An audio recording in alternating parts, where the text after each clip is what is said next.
On the Cowboys Report, we've got the latest around Earl Thomas. The safety market, money-wise, has exploded, and yet Earl Thomas is still unsigned. The longer this goes on, maybe, just maybe, he ends up with the Dallas Cowboys. We'll also talk the breaking news around Cole Beasley. He has signed with a new NFL team. We'll tell you who in just a second.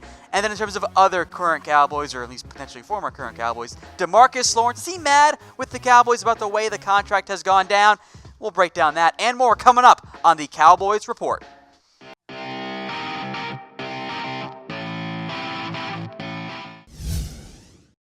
All right, folks, let's talk about some more Cowboys rumors here because, again, Cole Beasley is gone. But maybe the Cowboys could bring in Earl Thomas. Let's break down this signing here. The reality for the Cowboys is that the longer Earl Thomas goes without signing, gives it a little bit more of a chance. We will keep this in the 2-star range for now because it does make a little bit of sense. Now, there does remain a chance here for Earl Thomas and the Dallas Cowboys. The safety market has been totally revamped and blown up with the way these deals currently look. Landon Collins gets $14+ million per year. Tyrann Mathieu gets $14 million per year. A lot of other guys get paid in a big way.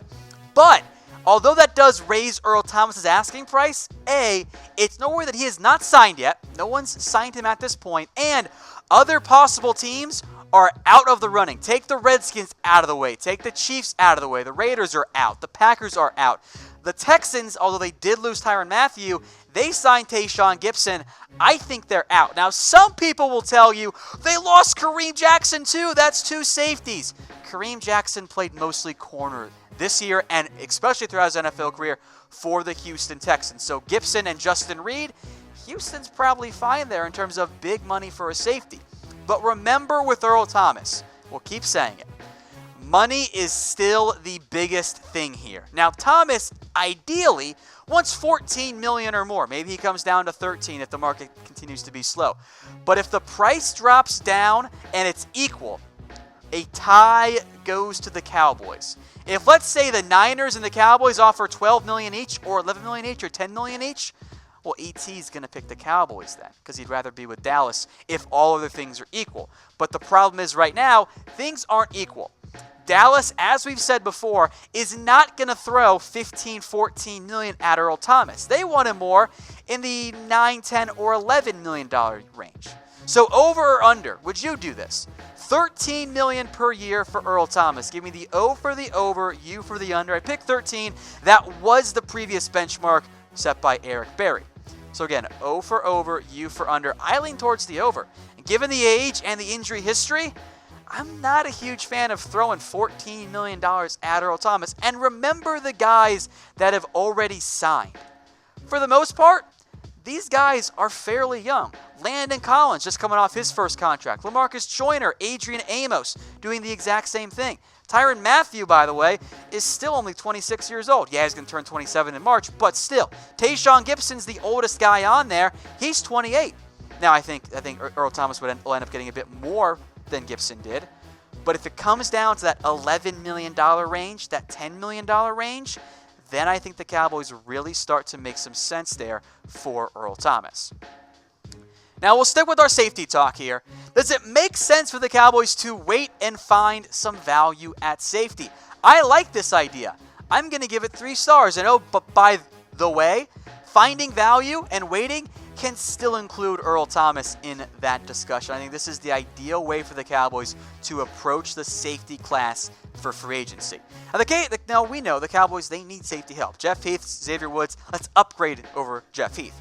And I think the safety market in general might have more supply than it has demand right now. And in general for free agency, the longer you wait, the better values that you find. You're not throwing $21 million over 3 years at Bobby Hart. You're not setting the benchmarks for the highest paid safety in the NFL, which the Cowboys were simply never going to do. And when you look at what the current free agency crop looks like at safety, even with 5 really good players, 6 if you include Eric Weddle already signed, actually still some very solid safeties available on the free agent market. Of course, we mentioned Earl Thomas. He's the big one out there. Clinton Dix. he's also still available. Now, for me at least, those are kind of your top two guys at the moment in terms of what you're looking at for possible players in terms of getting that big impact safety.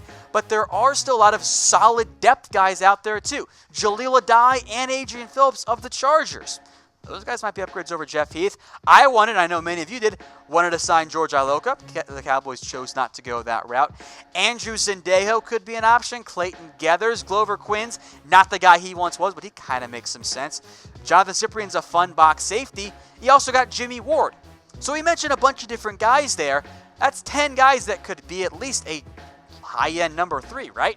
But you look at the teams that are in the market for a starter at safety. The 49ers, especially as it relates to Earl Thomas, remain the biggest threat in my eyes.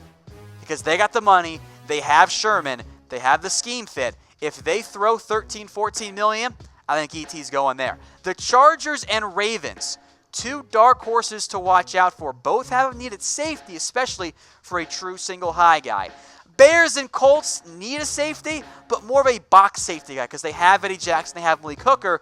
They don't necessarily need to target a big money, another single high free safety. And then other teams that are kind of in the depth market, I've seen people mention the Falcons. I don't buy them as a legit threat. They make some sense, but they have Keanu Neal and they have Ricardo Allen. Those are two starters. I don't know if I quite buy into that. Denver, I don't think wants to spend like that. And then Arizona and Houston and Carolina and Jacksonville and Pittsburgh and Tampa. At some level, they need some safety help. But I have a tough time seeing them throwing the $12, $13, $14 million at Earl Thomas. That puts them more in the Cowboys price range. And again, if it's all equal for a guy like Earl Thomas, he's going to pick the Cowboys in the end. But remember, the Cowboys are not offering the the $14+ million over 2 years, so that 2 for 29, 2 for 30 type deal that Earl Thomas wants right now. If it comes down, then the price ends up making some sense. All right, folks, get your free agency questions in the comments. Use hashtag FA. We'll bring some up there again. Cole Beasley is gone. Earl Thomas, still more of a maybe. But we'll break down some more Cowboys rumors here for you guys in just a second. But again, here are the details on that Cole Beasley move. 4 years, $29 million, $14.4 million guaranteed in the end. We are told at least that the Cowboys' final offer to Cole Beasley was roughly $18 million over 3 years, which only about $6 million per year. That's a fairly big enough difference. In the end, Cole Beasley, let's put it this way, Cole Beasley is getting $17 million over the first 2 years of his deal. The Cowboys offered $18 total over 3. From Cole's perspective, when money matters for all players, that's a no-brainer. That's the Bills showing a much, much bigger offer than the Cowboys did. Some more Cowboys rumors, speaking of players unhappy with the Dallas offer. Does DeMarcus Lawrence feel disrespected? I kind of buy this one. I'm going to give it 3 stars. I think it makes maybe even too much sense here, and I'm maybe a little bit worried about it. Now, in the end, I still think the Cowboys find a way to re-sign DeMarcus Lawrence, but remember, he's made it very clear. He wants to get paid like an elite defensive end, and he did not like being tagged this year, and I get that. He wants to get a big, big contract that he deserves, by the way. Don't let anyone tell you otherwise. They're not paying close enough attention.